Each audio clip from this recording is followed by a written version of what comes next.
Welcome back, everyone. This is Tafim. Tonight's story is based on a real and disturbing incident. So sit back, relax, and make sure you're listening alone. If you enjoy horror stories like this, don't forget to subscribe and turn on notifications. Now, let's get into the story. My name is Eleanor Hayes.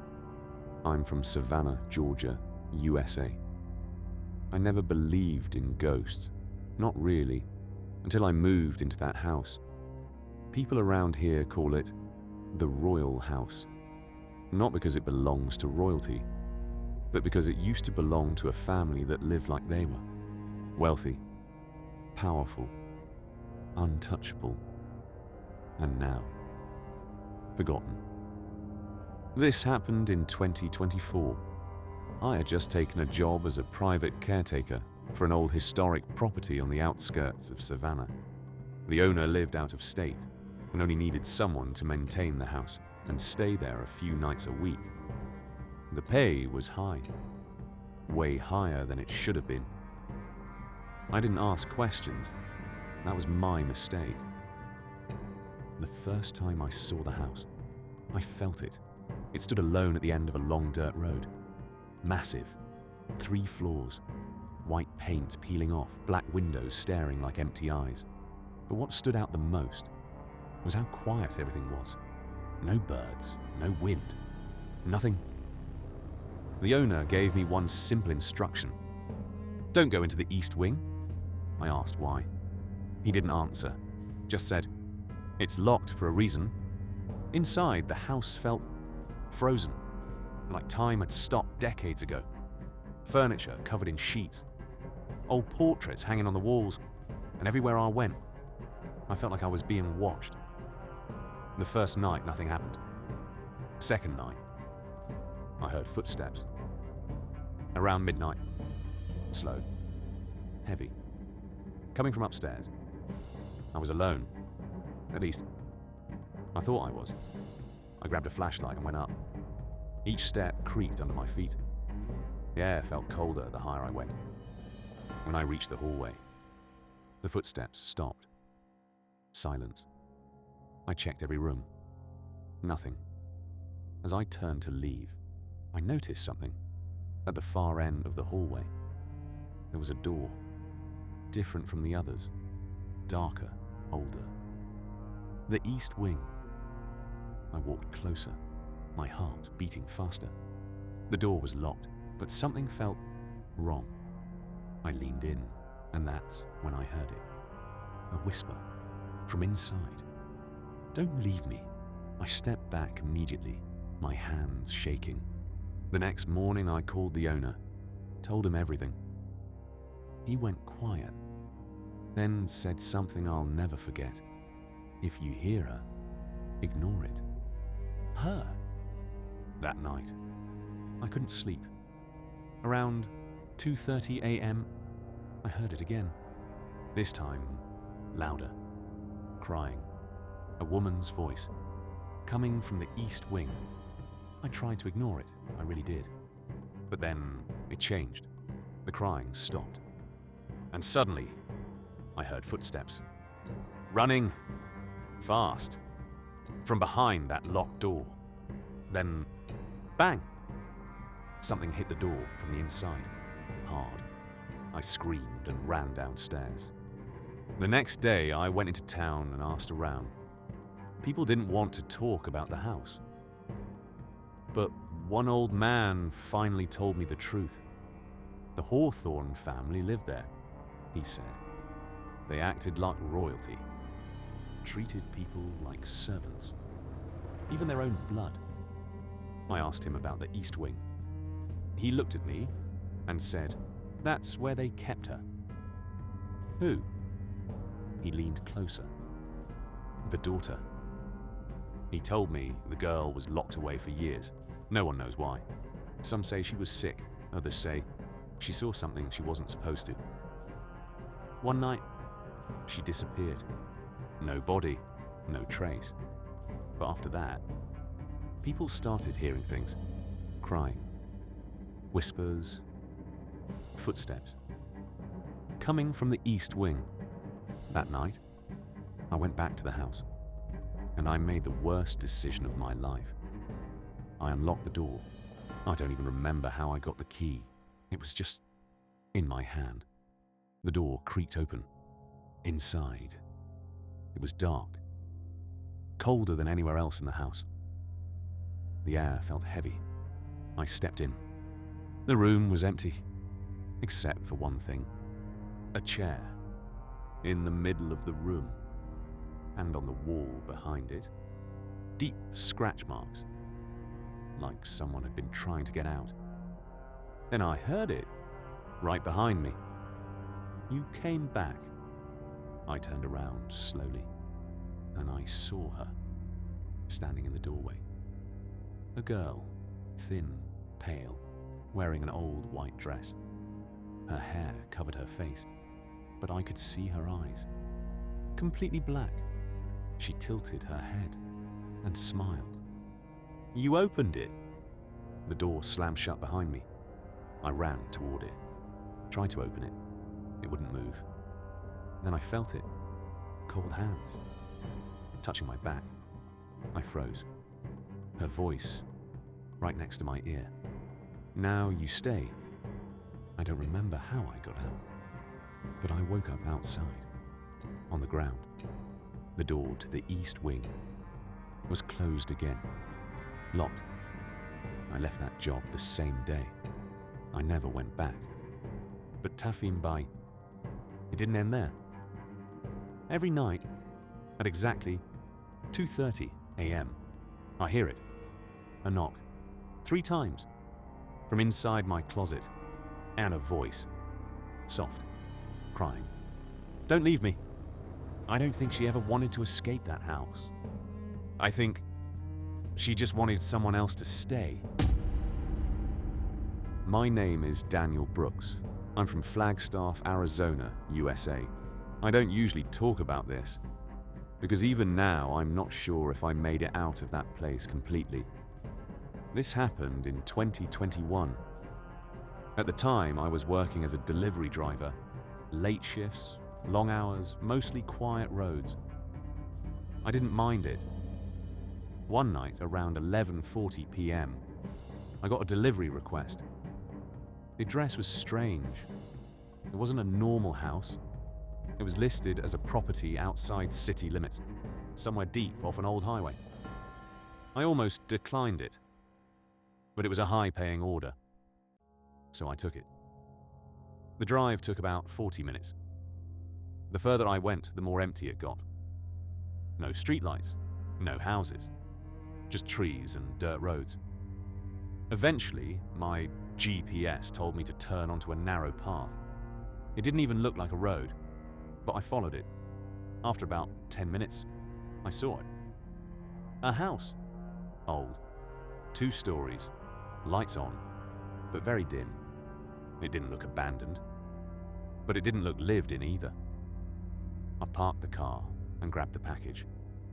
As soon as I stepped out, I felt it. That feeling, like someone was already watching me. I walked up to the front door and knocked. No answer. I checked my phone. The order said, "Leave at the door," so I bent down to place it. That's when I noticed something. The door was slightly open, just enough to see darkness inside. And then I heard a voice from inside. "Come in." I froze. The voice was soft, but clear. I stepped back immediately. "No, I'll just leave it here," I said. Silence. Then again, "Come in." This time, it sounded closer, like it was right behind the door. I didn't wait. I placed the package and turned around. But as I walked back to my car, I heard something else. Footsteps. Behind me. Slow, matching my pace. I stopped. The footsteps stopped. I turned around. No one. But the door was fully open now. I knew I didn't open it. I got into my car quickly, locked the doors, started the engine. As I was about to leave, my phone vibrated. A new message from the customer. "Why didn't you come inside?" My hands froze. I didn't reply. Instead, I looked up at the house, and that's when I saw it. Someone standing inside the doorway. Tall, too tall, its head slightly tilted, watching me. Even from that distance, I could tell something was wrong. His body didn't move normally, like it was slightly glitching. Then my phone vibrated again. Another message. "I'm still waiting." I looked back at the house. It was gone. The doorway was empty. I didn't think. I just drove as fast as I could. When I got back into the city, I finally checked the app again. The order was gone. No history, no payment, nothing. Like it never existed. I reported it to support. They said there was no record of that address. That should have been the end, but it wasn't. 2 nights later, I was home, lying in bed. Around 2:10 a.m., my phone vibrated. A notification from the delivery app. New order. I opened it, and my blood ran cold. Same address, same location, same message. "Come inside." I deleted the app that night. I stopped working deliveries. I tried to forget. But last week, something happened. I was driving home late. Different job now, different route. But then, my GPS changed on its own, redirecting me to a road I didn't recognize, a dirt path. And at the end of it, I saw a house. The same house. Lights on, door slightly open, waiting. And then, my phone lit up. No notification, no app. Just a message on the screen. "You took too long." I don't know how it found me again. I don't know what it wants. But I know one thing. That wasn't a delivery. It was an invitation. And I think it's still waiting for me to accept it. My name is Lucas Bennett. I'm from Duluth, Minnesota, USA.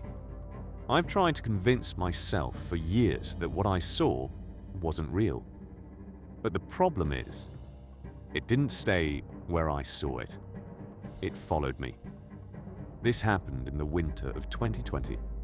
I was working as a night security guard at an old hospital building that had been shut down for years. The place wasn't completely abandoned. A company had bought it, planning to renovate it later. Until then, my job was to stay there overnight and make sure no one broke in. The building was massive, 5 floors, long empty hallways, rooms filled with old equipment covered in dust. The first few nights were quiet. Too quiet. Then, on my 6th night, something changed. Around 1:30 a.m., I was sitting at the front desk, going through my usual routine, checking cameras, logging reports. That's when I noticed something strange. One of the cameras wasn't where it was supposed to be. Camera 12. It covered the 3rd floor east wing. But on the screen, it wasn't showing a hallway anymore. It was showing a room. A room I had never seen before. Small, white walls, a single metal bed. And in the corner, something was sitting. I leaned closer to the monitor, trying to figure it out. It looked like a person, sitting on the floor, head down, not moving. I thought maybe the system was glitching or pulling an old recording. So I grabbed my flashlight and went to the 3rd floor. The hallway looked normal, just like always, empty, silent. I checked every room. There was no room like the one on the camera. No bed, no white walls, nothing. When I got back downstairs, the camera feed was normal again, just an empty hallway. I told myself it was nothing, a glitch. But the next night, it happened again. Same camera, same room, same figure. This time, I stared at it longer, and slowly, the figure moved. It lifted its head and looked directly at the camera. I felt my chest tighten. Even through the screen, I could tell its face wasn't right. Too pale, too still, eyes wide open, not blinking. And then it smiled. A slow, unnatural smile. The screen went black. I didn't go upstairs that night. The next day, I reported it.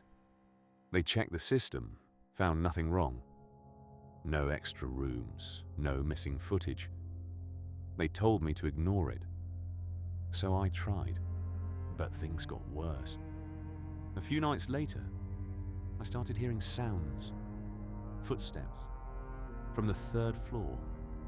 Slow, dragging. Exactly like what I imagined that thing would sound like. I stayed downstairs, didn't check.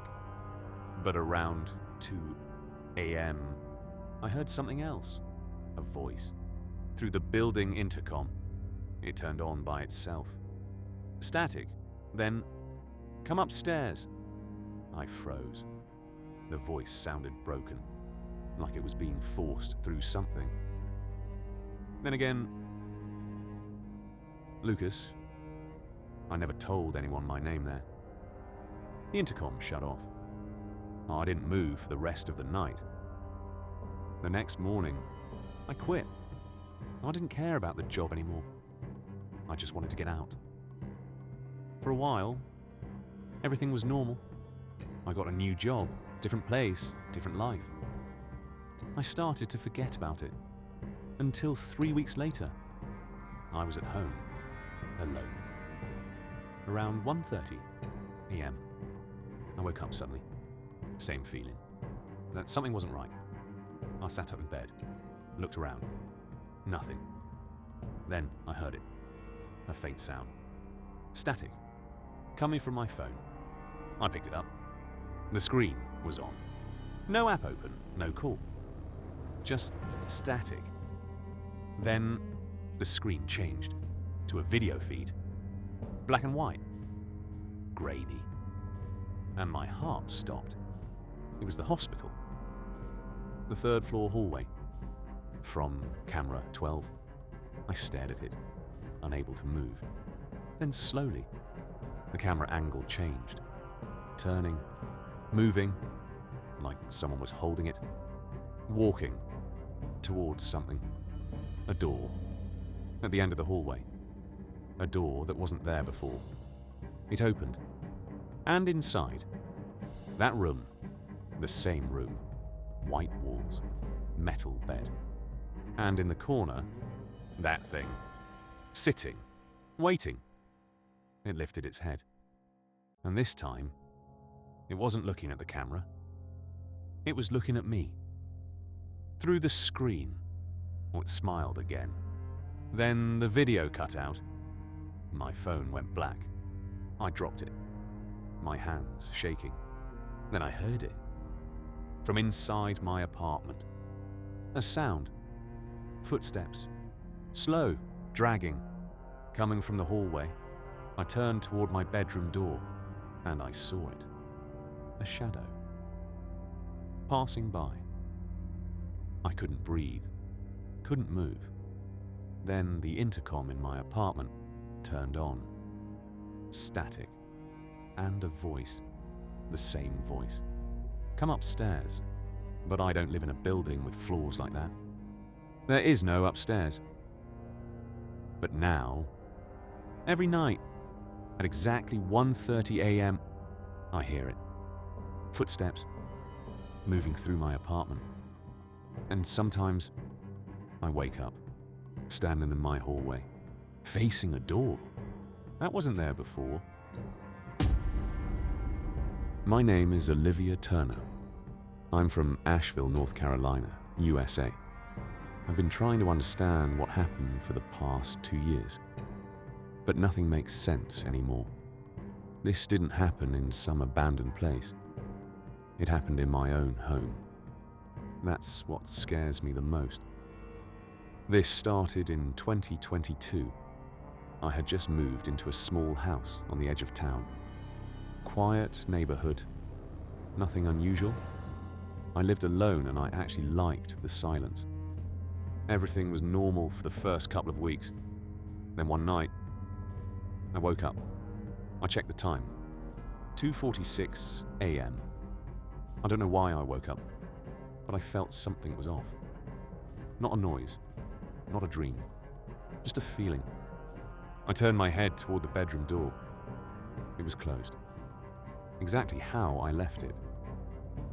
But then I noticed something. Light. A faint light coming from under the door. That didn't make sense. I had turned off all the lights before going to bed. I sat up slowly, my heart starting to beat faster. Then I heard it. A sound. Footsteps. In my living room. Slow, steady, walking. I froze. I live alone. There was no one else in the house. The footsteps continued. Back and forth. Back and forth. Then suddenly, they stopped. Right outside my bedroom door. Silence. I held my breath. Then, a soft knock. 1, 2, 3. I didn't move. Didn't say anything. Then I heard a voice. Very soft. Olivia. My entire body went cold. No one should be inside my house. No one should know I'm here. I slowly reached for my phone, hands shaking. I was about to call 911 when the voice came again. Open the door. It sounded almost like me. Not exactly, but close enough, like someone trying to copy my voice. I stayed silent. A few seconds passed. Then the doorknob started turning. Slowly. I watched it move. Back and forth. Back and forth. But the door didn't open. Because I had locked it. Then the knocking stopped. The footsteps didn't return. Everything went silent. I didn't sleep for the rest of the night. When the sun came up, I finally opened the door. The house was empty. Everything looked normal, except for one thing. The front door was locked from the inside. No sign of forced entry. No broken windows. Nothing. I tried to convince myself it was a dream, sleep paralysis, something like that. But the next night, it happened again. 2:46 a.m. Footsteps. This time, faster, more aggressive. Moving through the house. Then stopping, right outside my door. Knock, knock, knock. Olivia, let me in. That voice again. My voice. But wrong. I stayed in bed. Didn't respond. Then I heard something new. From inside my closet. A soft sound, like breathing. I slowly turned my head. The closet door was closed, but I could hear it. Someone breathing inside. I couldn't move. I was stuck between the door in front of me and whatever was inside the closet. Then the closet door shifted slightly, just enough to open a crack. And from the darkness, I saw it. An eye, staring at me, unblinking, watching. At the same time, the voice at the door whispered, "That's not me." I felt something snap inside my mind. I grabbed my phone, ran to the window and climbed out. I didn't even think, I just ran. I didn't go back for 3 days. When I finally returned with someone, the house was empty, normal. No signs of anything. But Tafhim Bai that's not the worst part. Because ever since that night, I don't sleep in complete darkness anymore. Because sometimes, when I turn off the light, I see it, standing in the corner of my room, perfectly still, looking exactly like me. And sometimes, it smiles before I do.